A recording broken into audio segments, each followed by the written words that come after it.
The Emerald City of Oz, by L. Frank Baum. Chapter 23. How They Encountered the Flutterbudgets. They were soon among the pretty hills and valleys again, and the Sawhorse sped uphill and down at a fast and easy pace, the roads being hard and smooth. Mile after mile was speedily covered, and before the ride had grown at all tiresome they sighted another village. The place seemed even larger than Rigmarole Town, but was not so attractive in appearance. "This must be Flutterbudget Center," declared the wizard. "You see, it's no trouble at all to find places if you keep to the right road." "What are the Flutterbudgets like?" inquired Dorothy. "I do not know, my dear. But Ozma has given them a town all their own, and I've heard that whenever one of the people becomes a Flutterbudget he is sent to this place to live." "That is true," Ambi added. "Flutterbudget Center and Rigmarole Town are called the defensive settlements of Oz." The village they now approached was not built in a valley, but on top of a hill, and the road they followed wound around the hill like a corkscrew, ascending the hill easily until it came to the town. "Look out!" screamed a voice. "Look out, or you'll run over my child."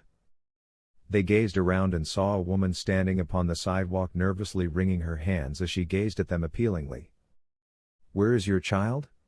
asked the Sawhorse. "In the house," said the woman, bursting into tears, "but if it should happen to be in the road, and you ran over it, those great wheels would crush my darling to jelly. Oh, dear! Oh dear!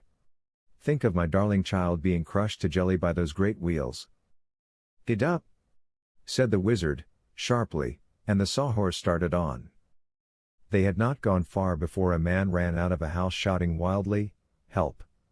Help!" The Sawhorse stopped short and the wizard and Uncle Henry and the Shaggy Man and Ambi jumped out of the wagon and ran to the poor man's assistance. Dorothy followed them as quickly as she could. "What's the matter?" asked the wizard. "Help! Help!" screamed the man. "My wife has cut her finger off and she's bleeding to death." Then he turned and rushed back to the house, and all the party went with him. They found a woman in the front dooryard moaning and groaning as if in great pain. "Be brave, madam," said the wizard, consolingly. "You won't die just because you have cut off a finger, you may be sure." "But I haven't cut off a finger," she sobbed. "Then what has happened?" asked Dorothy. I pricked my finger with a needle while I was sewing, and the blood came," she replied. "And now I'll have blood poisoning, and the doctors will cut off my finger, and that will give me a fever and I shall die." "Pshaw!" said Dorothy, "I've pricked my finger many a time, and nothing happened." "Really?" asked the woman, brightening and wiping her eyes upon her apron. "Why, it's nothing at all," declared the girl. "You're more scared than hurt." "Ah, that's because she's a Flutterbudget," said the wizard, nodding wisely. "I think I know now what these people are like." "So do I," announced Dorothy. "Oh, boo-hoo-hoo," sobbed the woman, giving way to a fresh burst of grief. "What's wrong now?" asked the Shaggy Man. "Oh, suppose I had pricked my foot," she wailed. "Then the doctors would have cut my foot off, and I'd be lamed for life." "Surely, ma'am," replied the wizard, "and if you'd pricked your nose they might cut your head off. But you see you didn't." "But I might have," she exclaimed, and began to cry again. So they left her and drove away in their wagon.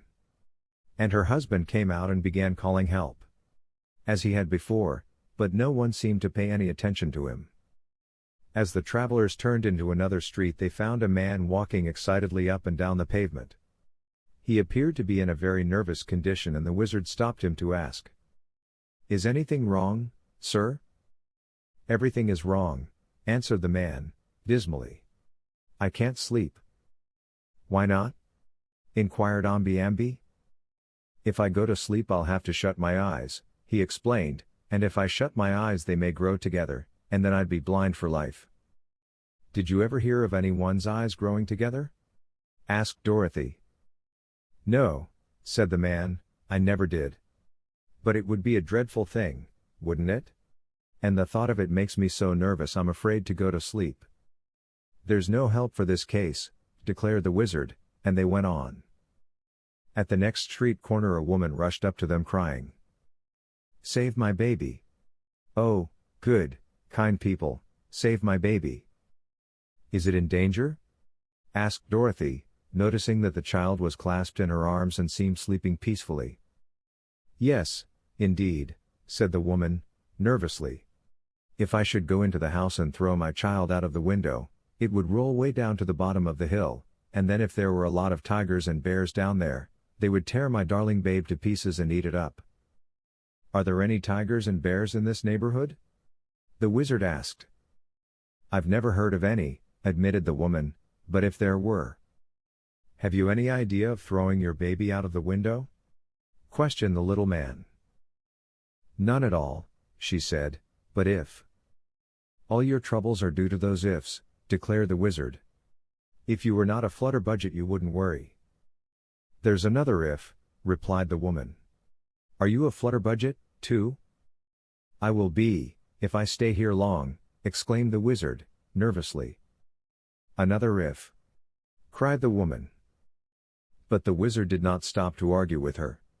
He made the sawhorse canter all the way down the hill, and only breathed easily when they were miles away from the village. After they had ridden in silence for a while, Dorothy turned to the little man and asked, "Do ifs really make Flutterbudgets?" "I think the ifs help," he answered seriously. "Foolish fears, and worries over nothing, with a mixture of nerves and ifs, will soon make a Flutterbudget of anyone." Then there was another long silence, for all the travelers were thinking over this statement, and nearly all decided it must be true. The country they were now passing through was everywhere tinted purple, the prevailing color of the Gillikin country, but as the sawhorse ascended a hill they found that upon the other side everything was of a rich yellow hue. "Aha!" cried the Captain General, "here is the country of the Winkies. We are just crossing the boundary line." "Then we may be able to lunch with the Tin Woodman," announced the wizard, joyfully. "Must we lunch on tin?" asked Aunt Em. "Oh, no," replied Dorothy. "Nick Chopper knows how to feed meat people, and he will give us plenty of good things to eat, never fear. I've been to his castle before." "Is Nick Chopper the Tin Woodman's name?" asked Uncle Henry. "Yes, that's one of his names," answered the little girl, "and another of his names is Emperor of the Winkies. He's the king of this country, you know, but Ozma rules over all the countries of Oz." "Does the Tin Woodman keep any Flutterbudgets or rigmaroles at his castle?" inquired Aunt Em, uneasily.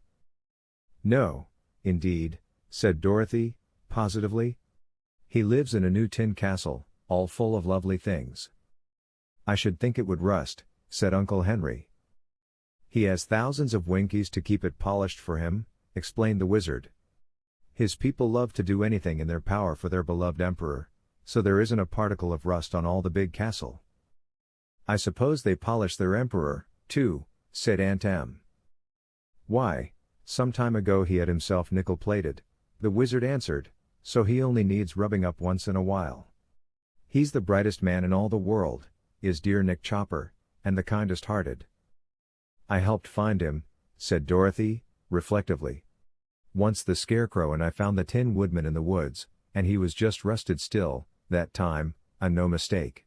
But we oiled his joints, and got him good and slippery, and after that he went with us to visit the wizard at the Emerald City." "Was that the time the wizard scared you?" asked Aunt Em. "He didn't treat us well, at first," acknowledged Dorothy, "for he made us go away and destroy the Wicked Witch. But after we found out he was only a humbug wizard we were not afraid of him." The wizard sighed and looked a little ashamed. "When we try to deceive people we always make mistakes," he said. "But I'm getting to be a real wizard now, and Glinda the Good's magic, that I am trying to practice, can never harm anyone." "You were always a good man," declared Dorothy, "even when you were a bad wizard." "He's a good wizard now," asserted Aunt Em, looking at the little man admiringly. "The way he made those tents grow out of handkerchiefs was just wonderful. And didn't he enchant the wagon wheels so they'd find the road?" "All the people of Oz," said the Captain General, "are very proud of their wizard. He once made some soap bubbles that astonished the world." The wizard blushed at this praise, yet it pleased him. He no longer looked sad, but seemed to have recovered his usual good humor. The country through which they now rode was thickly dotted with farmhouses, and yellow grain waved in all the fields. Many of the Winkies could be seen working on their farms, and the wild and unsettled parts of Oz were by this time left far behind. These Winkies appeared to be happy, light-hearted folk, and all removed their caps and bowed low when the red wagon with its load of travelers passed by.